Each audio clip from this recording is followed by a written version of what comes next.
গরু স্বাস্থ্যবান রাখতে আপনার কি করা উচিত? গরুর প্রাথমিক পরিচর্যা, স্থান নির্বাচন, খাবারের ব্যবস্থা, গরুর স্বাস্থ্য, বিশ্রাম ও নিরাপত্তা এগুলোই হচ্ছে গরু পালনের মূল চাবিকাঠি। আসসালামু আলাইকুম, আশা করি সবাই ভালো আছেন। ছোট আকারে গরু পালনের জন্য কিছু সহজ ও কার্যকর ধারণা দেব, যেটা সম্পূর্ণ আমার নিজের অভিজ্ঞতা থেকে। আর এই ধরনের ভিডিও পেতে আপনাদের কাছে ছোট্ট রিকোয়েস্ট থাকবে চ্যানেলটিকে সাবস্ক্রাইব করার জন্য। আমার বাজেট ছিল 20 থেকে 30 হাজার। এই দাম দিয়ে আপনি ভালো গরু পাবেন না, এটাই স্বাভাবিক। কিন্তু আমি যেটা সিলেক্ট করেছিলাম সেটা হচ্ছে একটা শাহিওয়াল বাছুর। গরু রাখার জন্য ছোট্ট একটা জায়গা, গরু কেনার জন্য আমার তেমন বাজেট ছিল না, ঘর ওঠানোর জন্য তেমন বাজেট ছিল না, তাই এই ঘরটিকে আমার সিলেক্ট করতে হয়েছে। আল্লাহ রাসূলের নাম নিয়ে একটা গরু কিনে ফেললাম আর এই ঘরটিতে পালা শুরু করলাম। গরুটিকে কেনার পর আমার মাথায় আসে যে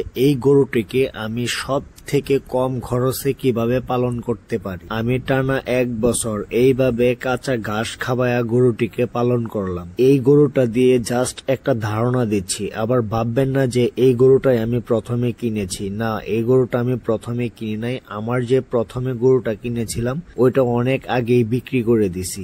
এখানে যেগুলোকে দেখতে পারতেছেন এইগুলো হচ্ছে আমার প্রথম গরুর নাতিপুতি। আলহামদুলিল্লাহ, আল্লাহ পাক আমাকে এই পর্যন্ত ধরে রাখার ক্ষমতা দিয়েছে এবং তৌফিক দিয়েছে, তাই কিন্তু আমি ধরে রাখতে পেরেছি। যেমন এইখানে 3টা গরু দেখতে পারতেছেন।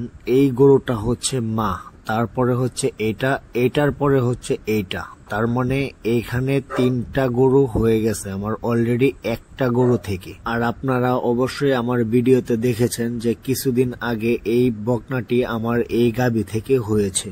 একদম ক্লিয়ার কাট যদি আমি আপনাদের বলতে চাই, অর্থাৎ আমি 3 মাসের ভিতরে, 3 মাস এদিক সেদিক আর কি, মনে করেন 3 মাস আগে পরে আমি টোটাল 4টা বকনা পেয়েছি। আল্লাহ পাক যদি এদেরকে হায়াতে বাঁচায় রাখে তাহলে এখানে যে গাভীটি দেখতে পারতেছেন এটা হচ্ছে আর 1 থেকে 1.5 মাসের ভিতরে আমরা একটা বকনা পাবো। আর এখানে যেটা দেখতে পারতেছেন এটাও কিন্তু সেম, কারণ দুটোটাকে আমরা একসাথে বীজ দিয়েছিলাম। সত্যি কথা বলতে কি, আমার এই যে গাভীগুলো দেখেন, এই প্রত্যেকটা গাভীর জাত কিন্তু খুবই ভালো, যেহেতু একটা গাভীর মাধ্যমে আমার এতগুলো গাভী হয়েছে। আমার এই গাভীগুলো বকনা দেওয়ার পর 3 থেকে 3.5 মাসের ভিতরে হিটে চলে আসে। আর সত্যি কথা বলতে আমি আরো 10টা বা 20টা খামারের সাথে চ্যালেঞ্জ করতে পারবো ইনশাআল্লাহ যে আমার মতো কম খরচে কেউ এই গাভীগুলোকে পালন করতে পারবে না এবং পারে না। যদি চ্যালেঞ্জ করার মতো কোনো ব্যক্তি থাকেন তাহলে আমাকে কমেন্ট করে জানান। শেষ কথা,